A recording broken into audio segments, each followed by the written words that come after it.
Evangelho de Lucas, capítulo 8, a partir do versículo 22. Amém? Todos acharam?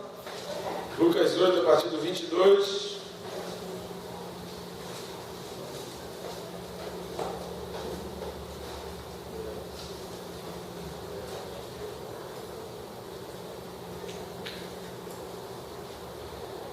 Amém? Amém. Diz assim a palavra do Senhor. Aconteceu que num daqueles dias entrou ele num barco em companhia dos seus discípulos e disse: passemos para outra margem do lago. E partiram. Enquanto navegavam, ele adormeceu, e sobreveio uma tempestade de vento no lago, correndo eles o perigo de sossobrar, de afundar. Chegando-se a ele, despertaram-no, dizendo: mestre, mestre, estamos perecendo. Despertando-se Jesus, repreendeu o vento e a fúria da água. Tudo cessou e veio a bonança. Então lhes disse: onde está a vossa fé? Eles, possuídos de temor e admiração, diziam uns aos outros: quem é esse que até aos ventos e às ondas repreende e lhe obedece? Amém? Pode sentar, querido. Esse é um texto muito pregado em muitas igrejas, né? Eu já ouvi várias mensagens ao longo da minha vida a respeito disso. E é um texto que sempre fala para a gente, é um acontecimento, algo que Jesus faz, que é único. Você não vai ver isso em nenhum outro lugar, nenhuma outra história, na história de ninguém mais. Qualquer ícone que você queira estudar na história da humanidade, qualquer personagem que você queira estudar dentro da história da humanidade, que tenha sido importante, qualquer expoente de qualquer religião no mundo, não há relato semelhante, parecido, que chegue aos pés ou bem próximo desse fato que Jesus está passando aqui nesse momento e de outros que a gente tem falado aqui ao longo dos domingos, né? A gente não conseguiu gravar todas as mensagens acerca dos milagres de Jesus, mas se você quiser acompanhar algumas, já tem lá no YouTube, basta acessar o canal lá e você pode ouvir, até ouvir de novo a mensagem, porque às vezes no dia a gente não capta todo o sentido da mensagem, e compartilhar com alguém é sempre importante. Às vezes Deus falou contigo numa coisa, você compartilha aquele texto, aquela mensagem com outra pessoa, e Deus fala com aquela outra pessoa sobre uma outra coisa, e assim a palavra de Deus nunca volta vazia. Então é sempre importante a gente compartilhar e enviar para as pessoas, para que possa estar abençoando a vida, se a gente realmente está crendo que a palavra de Deus está sendo bênção para nós.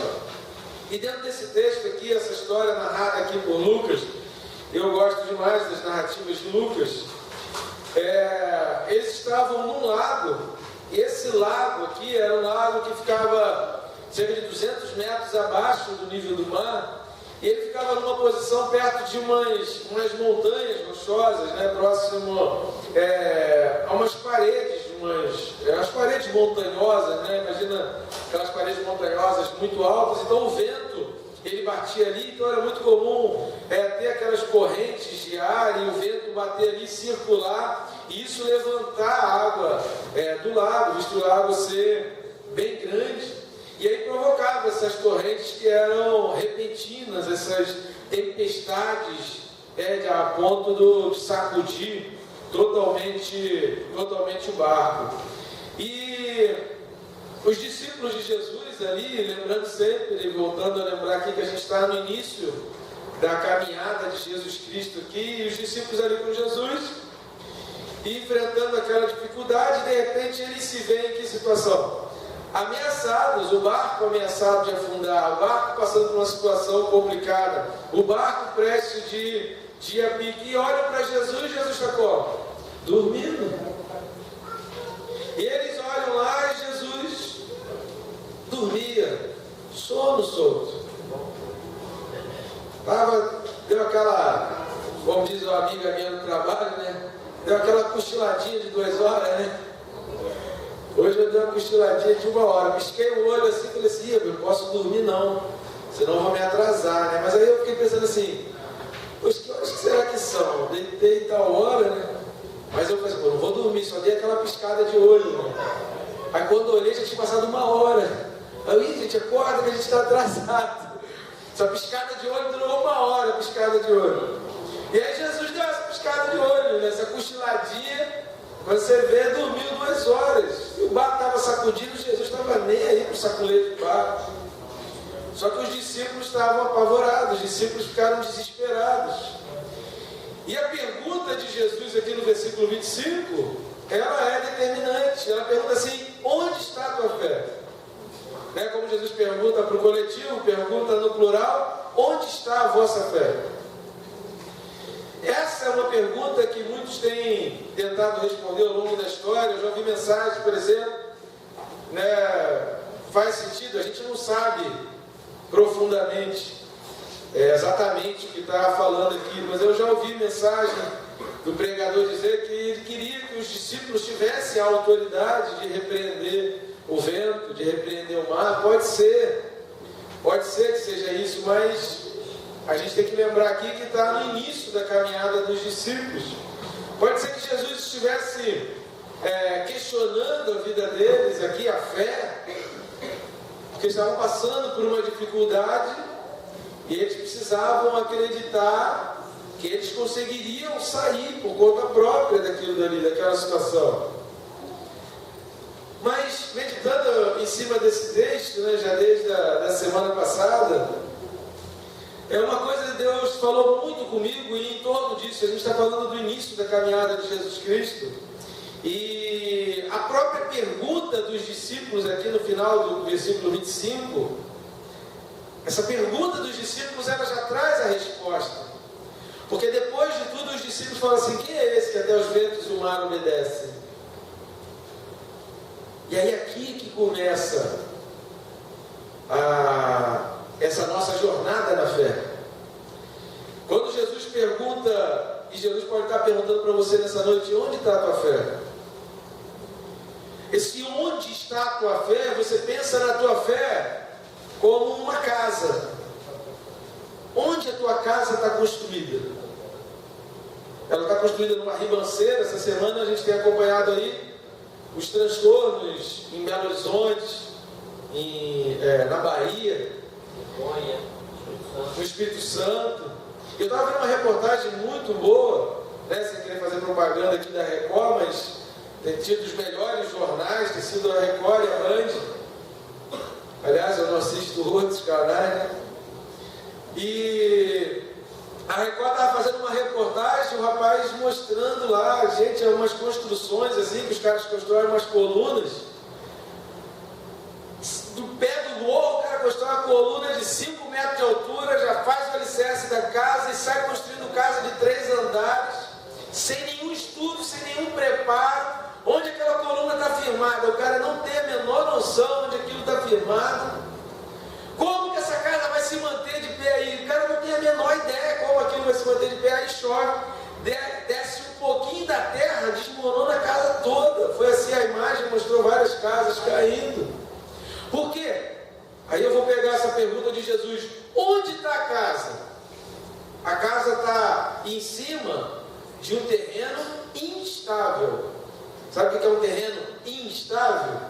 Terreno instável é aquele que não tem firmeza, não tem segurança, é aquele que não transmite confiança.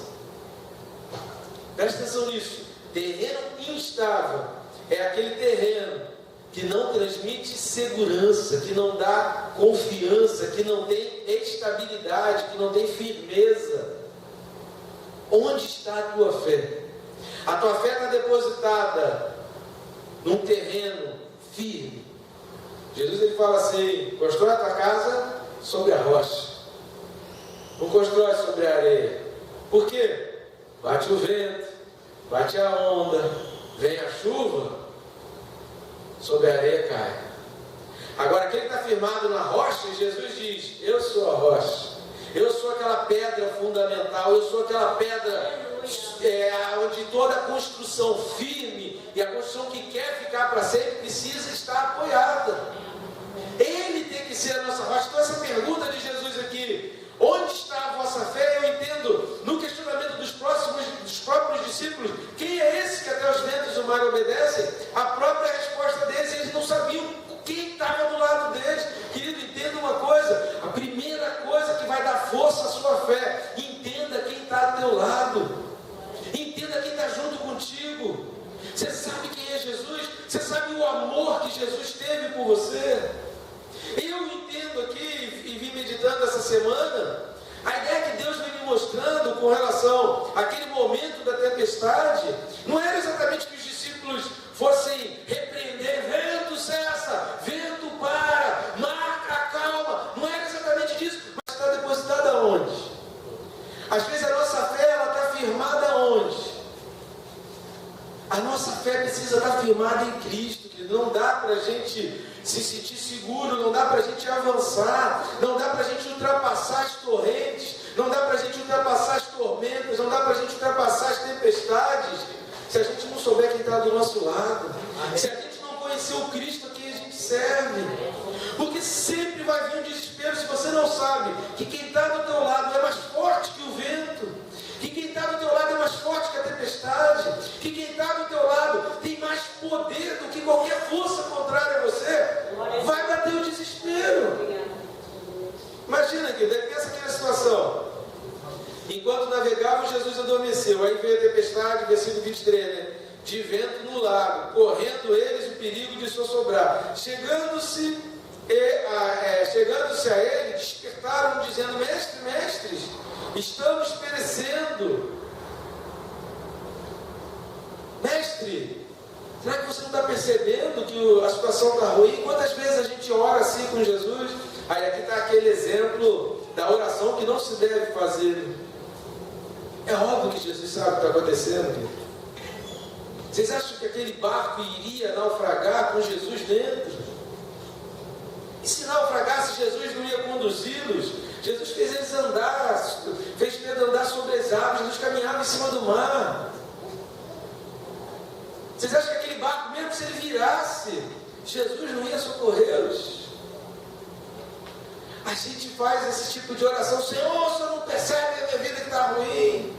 Senhor, será que o Senhor não está vendo o que está acontecendo de ruim na minha vida?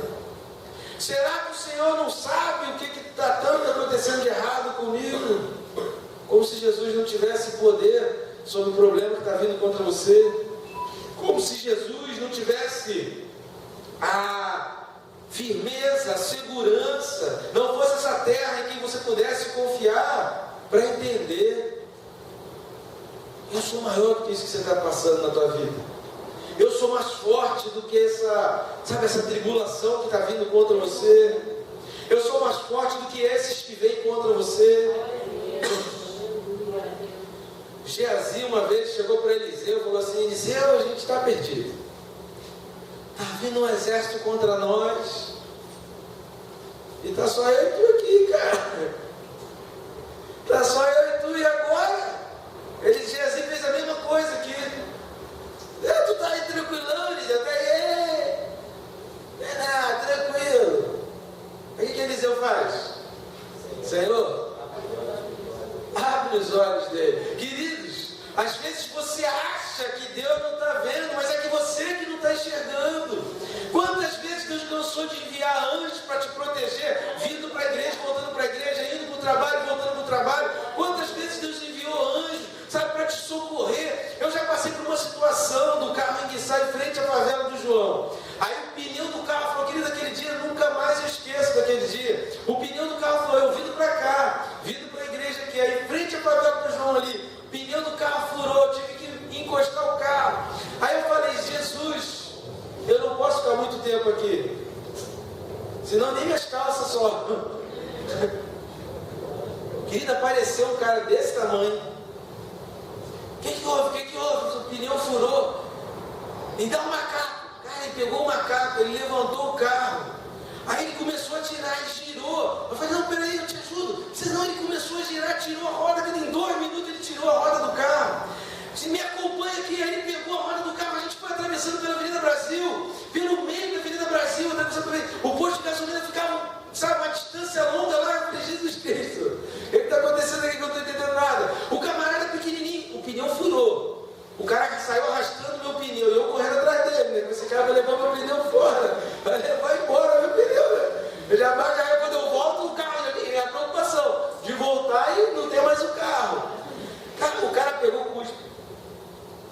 passou no pneu, encheu o pneu naquele negócio do borracheiro, voltou comigo para o carro, botou o pneu no carro, prendeu o pneu, desceu o macaco, e o pneu não deu mais problema. E vim direto para a igreja. Até hoje não sei quem é aquele cara que consertou o pneu com cuspe. Nunca vi colar pneu com cuspe, primeira vez na minha vida. Ou você acredita que Deus sabe o problema que você está passando, ou então você se desespera. E aí você vai pedir ajuda a um montão de coisa. E aí tua fé vai estar alicerçada, sabe, em pessoas, em outros tipos de socorro. Jesus está perguntando assim: onde está a tua fé? Onde tua fé está apoiada? Onde você está construindo a tua fé? Onde você está, sabe, colocando a tua fé? Você está estudando a palavra? Você está sendo discipulado? Você está acompanhando alguém? Você está firme? Você está se dirigindo? Você está crescendo na tua vida? A palavra de Deus está gerando em você algo que vai transbordar. Você está pedindo a Deus para esse amor de Deus te encher, que a palavra de Deus habitar no teu coração. Então a tua fé está sendo alicerçada numa rocha firme.